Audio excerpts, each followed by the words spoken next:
1975년 남해 1년 사이 5번의 죽음, 2번의 거액 보험금, 그리고 사고로 끝난 수사. 그날 살아남은 한 사람의 진정이 모든 것을 뒤집었다. 본 영상은 실제 기록을 바탕으로 하되 일부 각색이 포함됩니다. 1975년 1월 새벽 1시 경상남도 남해군 한적한 어촌 마을이었다. 매서운 추위가 기승을 부리던 겨울, 낮 최고 기온 5도, 밤 최저 기온 영하 7도. 석유 난로 없이는 견디기 힘든 날씨였다. 한 집에서 비명소리가 터져나왔다. 불이야. 여성이 집 밖으로 뛰쳐나왔다. 같은 집에는 언니 부부와 어린 조카가 함께 살고 있었다. 39세 박순자. 그녀는 남편과 별거 중이었다. 남편은 집을 나간 뒤 소식이 끊겼다. 가족이라곤 언니 부부와 조카뿐이었다. 그녀는 급히 사촌 집으로 달려갔다. 약 500m 떨어진 곳. 사촌 오빠의 집 문을 두드렸다. 숨을 헐떡이며 외쳤다. 언니네 집에 불이 났다고, 빨리 와달라고. 사촌 오빠가 급히 문을 열었다. 새벽 1시 10분. 두 사람은 급히 밖으로 나갔다. 마을 사람들에게 소리쳤다. 불이야. 집은 이미 화염에 휩싸여 있었다. 지붕이 무너지고 벽이 타들어갔다. 마을 사람들이 물을 길어다 날랐지만 불길은 쉽게 잡히지 않았다. 소방차가 도착했을 때는 이미 늦었다. 불길이 꺼진 뒤 잿더미 속에서 세 구의 시신이 발견됐다. 언니, 형부, 그리고 조카. 모두 연기에 질식해 숨졌다. 동생은 땅에 주저앉아 울었다. 경찰이 출동해 현장을 조사했다. 화재 원인을 조사했다. 탄 건물 잔해를 살펴봤다. 동생이 진술했다. 형부가 평소 중풍이 있어 거동이 불편했다고 말했다. 성냥불을 이불에 떨어뜨린 것 같다고 말했다. 자신은 다른 방에서 자다가 연기 냄새를 맡고 깨어났다고 진술했다. 경찰은 고개를 끄덕였다. 합리적인 설명이었다. 사촌 오빠도 증언했다. 새벽 1시 10분쯤 동생이 자신의 집에 왔다고, 언니네 집에 불이 났다며 급히 알렸다고 말했다. 경찰은 불행한 사고로 결론 내렸다. 당시 과학수사기술로는 고의성을 입증하기 어려웠다. 화재로 모든 증거가 사라졌다. 동생 박순자는 언니 가족의 장례를 치렀다. 장례식장은 조문객들로 붐볐다. 한 번에 세 식구를 잃은 비극. 박순자는 슬픔에 잠긴 모습이었다. 상복을 입고 영정 앞에 앉아 있었다. 사람들은 박순자를 안타까워했다. 가장 가까운 언니 가족을 한꺼번에 잃었으니 얼마나 힘들겠느냐고. 장례는 3일장으로 치러졌다. 2주 후 박순자는 보험금을 청구했다. 총액 1,500만 원. 보험사들은 화재 사고라는 점에서 크게 의심하지 않았다. 서류를 검토했다. 경찰 조사 결과도 사고로 결론. 의심할 만한 점은 없어 보였다. 보험금이 지급되었다. 4개월 후인 5월 부산시 진구 전포동의 한 다방. 박순자는 시동생 엄석균을 만났다. 사업 이야기를 하기 위해서였다. 엄석균은 44세였다. 부산에서 작은 철물점을 운영하고 있었다. 형수인 박순자와는 평소 사이가 좋았다. 형수가 연락해서 만나자고 하니 엄석균은 흔쾌히 응했다. 오후 3시 두 사람은 다방에서 만났다. 박순자는 사업 이야기를 꺼냈다. 남해에서 양식업을 시작하려는데 투자자를 찾고 있다고 말했다. 엄석균도 참여하면 좋을 것 같다고 권유했다. 두 사람은 1시간 넘게 이야기를 나눴다.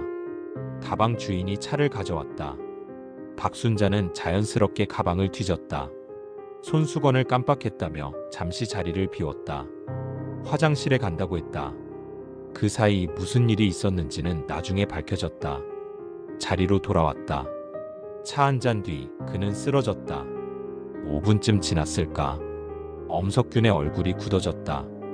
갑자기 속이 안 좋다고 말했다. 가슴이 답답하고 숨이 가쁘다고 했다.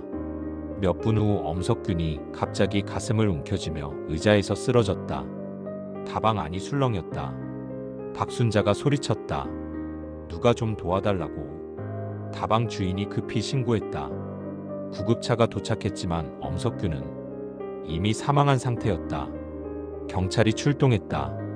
박순자는 경찰서에서 조사를 받았다. 사업 이야기를 하다가 갑자기 쓰러졌다고 진술했다. 엄석균이 평소 심장이 좋지 않았다고 말했다. 협심증이 있었다고 진술했다. 다방 주인과 다른 손님들도 증언했다. 특별한 다툼이나 이상한 행동은 없었다고 말했다. 부검은 실시되지 않았다. 기록은 돌연사였다. 협심증으로 인한 급성 심장마비. 사인은 그렇게 기록되었다.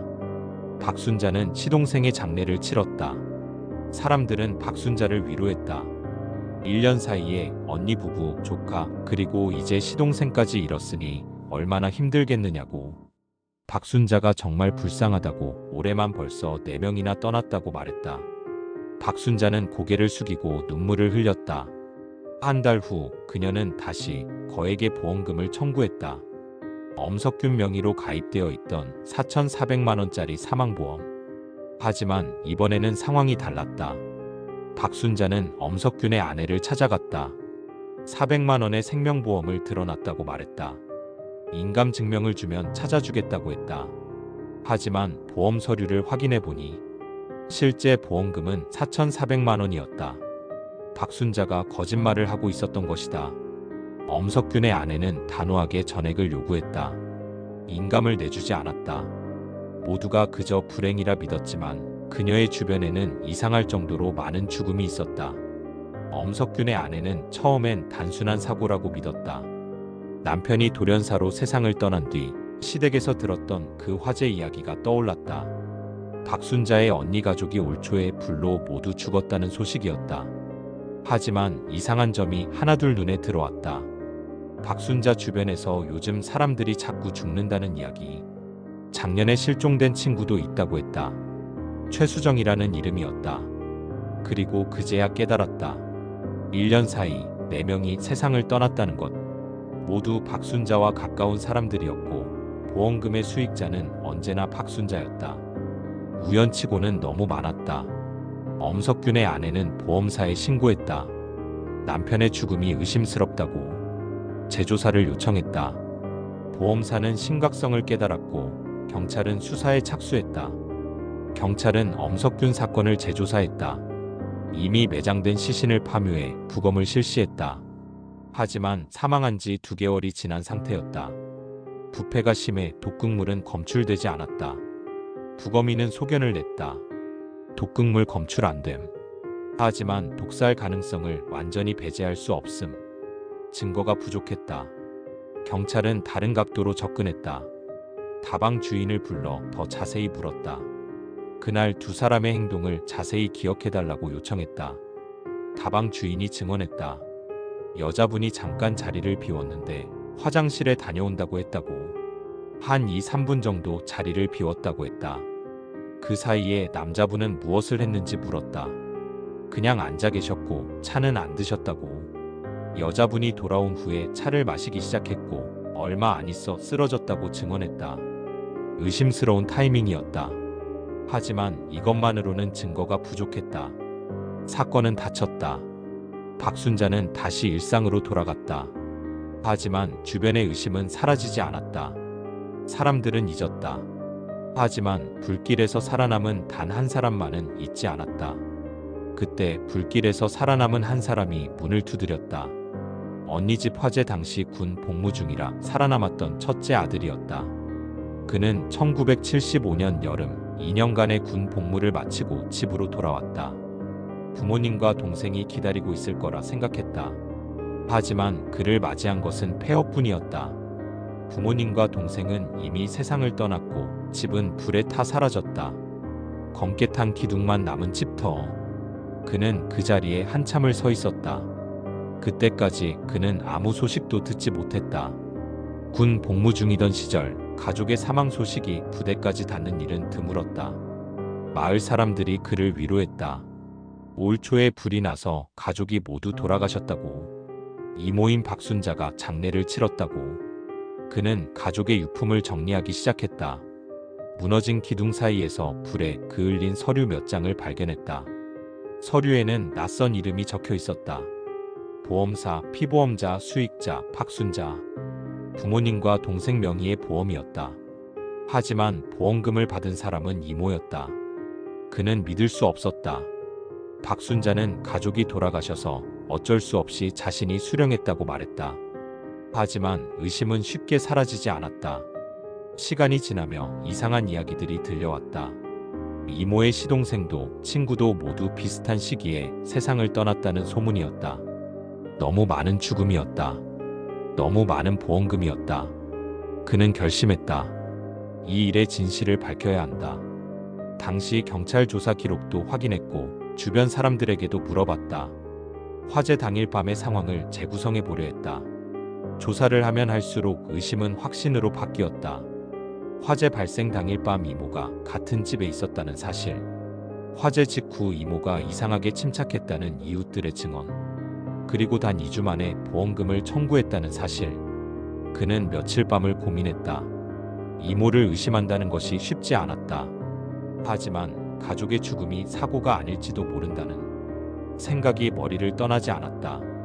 1975년 여름, 그는 부산지검에 사건 재조사 진정서를 제출했다. 검찰은 진정서를 검토했다. 내용이 구체적이었다. 박순자 주변에서 일어난 연쇄 사망 사건들 모두 보험금으로 연결되어 있었다. 재수사가 시작되었다. 1975년 가을, 검찰은 본격적인 재수사에 착수했다. 친언니 집 화재 현장을 다시 조사했다. 전문가들이 투입되어 화재 원인을 재분석했다. 탄 집의 잔해가 아직 남아 있었다. 8개월이 지났지만 그동안 아무도 치우지 않았다. 폐허가 된 집터에 화재 감식 전문가들이 들어갔다. 며칠간 정밀 조사를 진행했다. 탄 목재들을 하나하나 분석했다. 화재 패턴을 연구했다.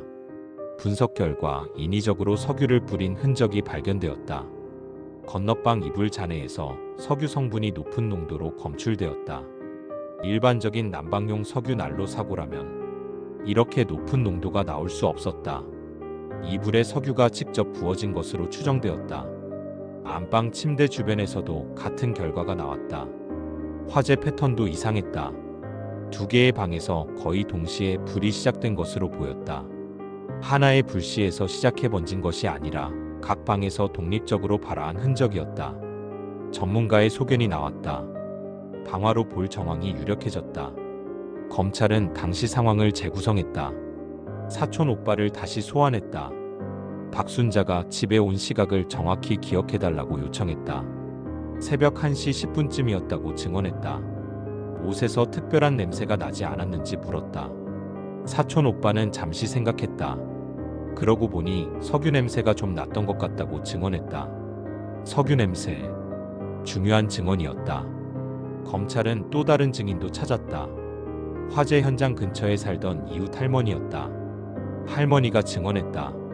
새벽에 잠이 안 와서 창문을 보고 있었다고. 여자 한 명이 급히 뛰어가는 것을 봤다고. 1시쯤 체구가 작은 여자였다고. 사촌집 방향으로 가고 있었다고 했다. 박순자의 체구는 작았다. 키 158cm, 마른 체격. 타임라인이 맞아떨어졌다. 화재 발생 시각이 새벽 1시경. 박순자가 사촌집에 도착한 시각이 새벽 1시 10분. 거리는 약 500m. 정황 증거가 쌓여갔다. 그리고 수사 과정에서 또 다른 범행이 드러났다. 검찰은 박순자 주변의 의문스러운 죽음을 전수조사했다. 언니 가족 화재, 시동생 독살, 그리고 1년 전 친구의 실종, 최수정 실종 사건도 재조사했다. 최수정, 39세 미혼. 남해읍내에서 작은 옷가게를 운영하던 여성이었다.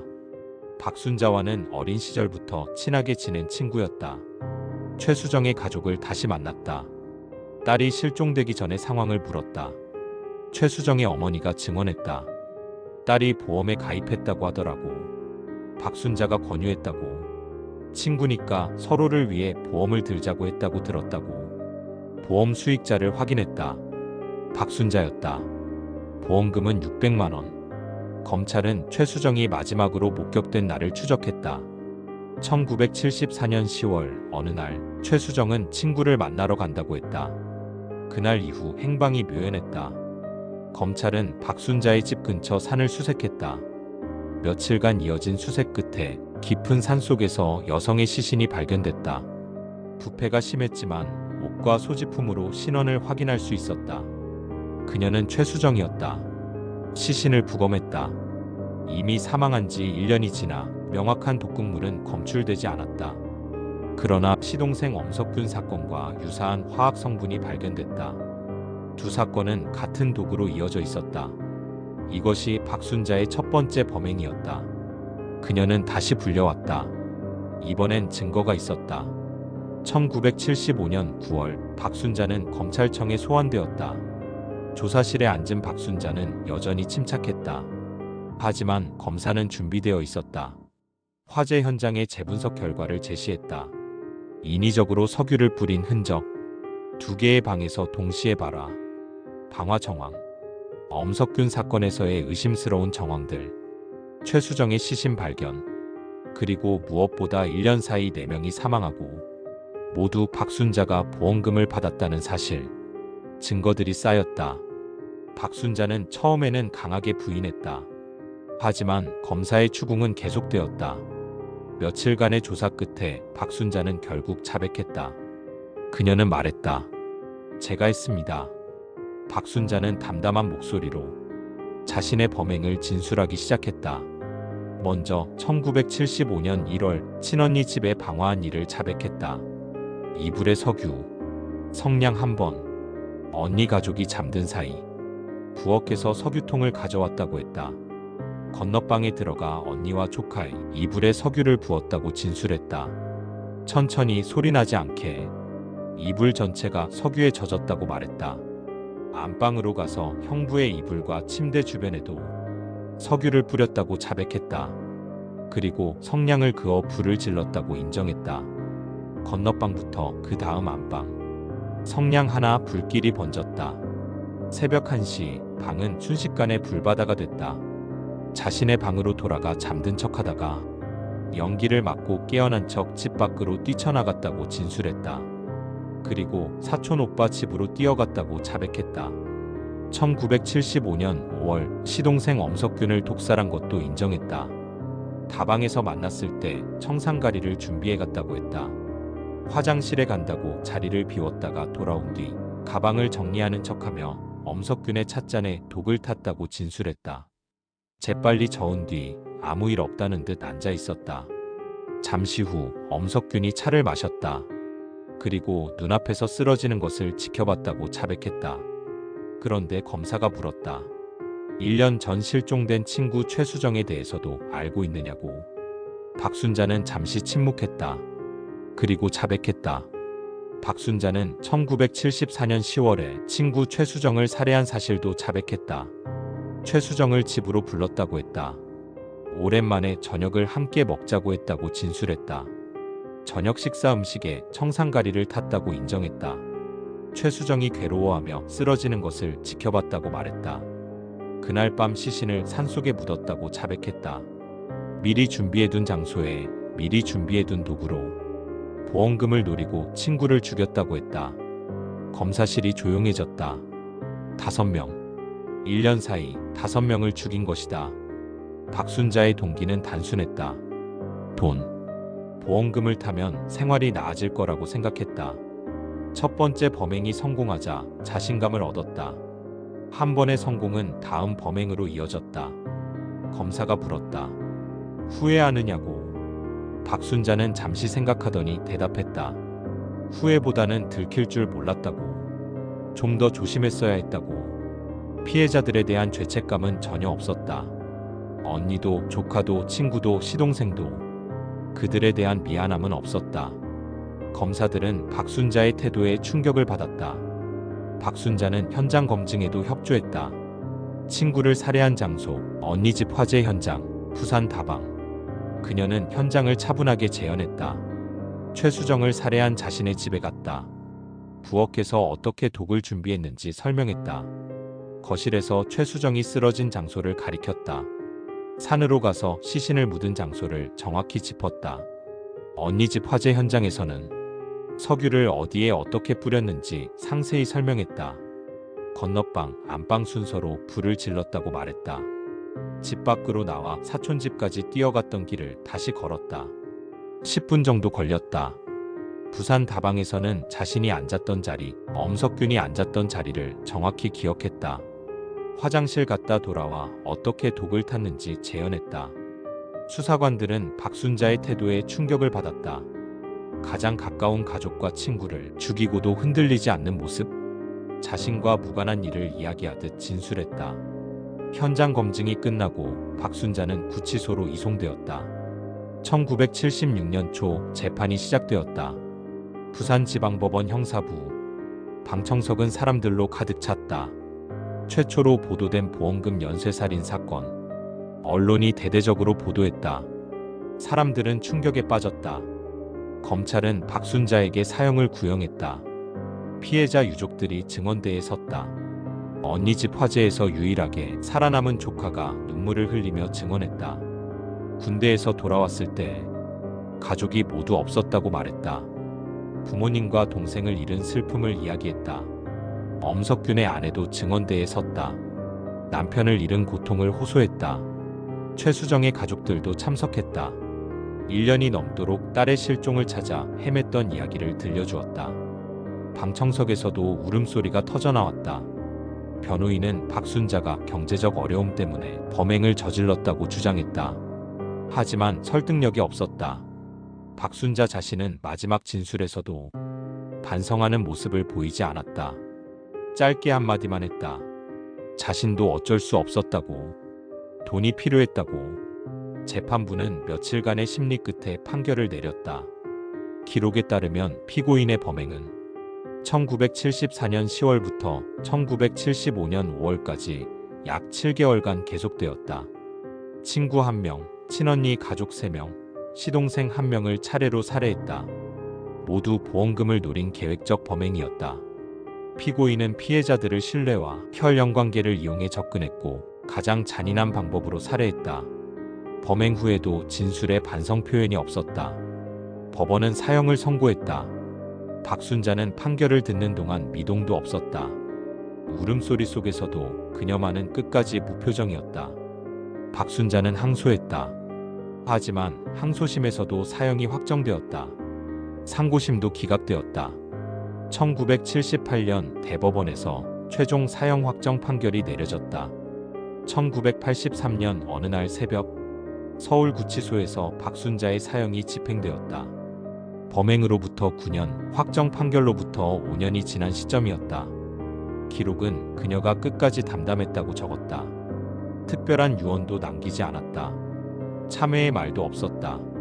48세의 나이로 생을 마감했다. 언니, 형부, 조카, 시동생, 친구 5명의 목숨을 빼앗은 대가였다. 당신은 보험, 부검, 수사체계가 미완성에 가까웠다. 보험은 늘었지만 심사는 허술했고 의심스러운 사망도 부검 없이 지나갔다. 여러 보험사에 중복 가입해도 서로 몰랐다. 박순자는 그 허점을 이용했다. 가족을 피보험자로 자신을 수익자로 지정해 보험을 늘렸다.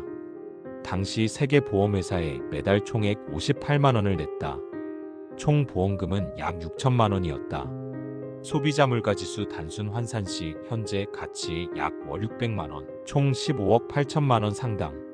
한국 사회는 처음으로 보험금 연쇄살인과 마주했다. 사건 이후 보험제도가 대폭 개선되었다. 한 사람에 대해 중복 가입을 제한하는 규정이 만들어졌다. 보험사 간 정보 공유 시스템이 구축되었다. 보험금 지급 심사가 훨씬 엄격해졌다. 부검 제도도 강화되었다. 의심스러운 죽음에 대해서는 반드시 부검을 실시하도록 했다. 과학수사 기법도 발전하기 시작했다. 1975년 1월 새벽 1시 남해군의 작은 집에서 시작된 불길. 그것은 단순한 화재 사고가 아니었다. 최초로 보도된 보험금 연쇄살인의 시작이었다. 박순자는 1년 동안 가족과 친구 5명을 차례로 죽여나갔다. 그리고 그 대가로 거액의 보험금을 챙겼다. 피해자들은 박순자를 끝까지 믿었다.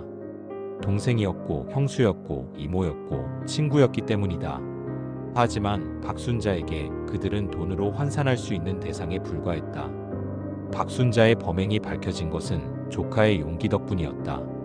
군대에서 돌아온 조카는 폐허가 된 집터를 보았다. 가족이 모두 떠난 빈자리를 마주했다. 슬픔 속에서도 의심을 놓지 않았다. 가족을 잃은 슬픔 속에서도 의심을 놓지 않았던 그의 끈기, 진실을 밝히려는 집념. 그가 없었다면 박순자는 더 많은 사람을 죽였을지도 모른다. 50년이 지난 지금도 이 사건은 회자됩니다. 최초로 보도된 보험금 연쇄살인. 가장 가까운 사람을 믿을 수 없다는 충격. 인간의 내면에 존재하는 어둠. 이 사건은 우리에게 묻습니다. 우리는 가장 가까운 사람을 정말로 알고 있는가? 그들의 내면을 진정으로 이해하고 있는가?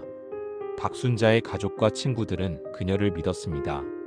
하지만 그 믿음은 가장 잔인한 방식으로 배신당했습니다. 같은 비극이 반복되지 않기를 바라며. 이상 사건록이었습니다. 안온한 밤 되세요.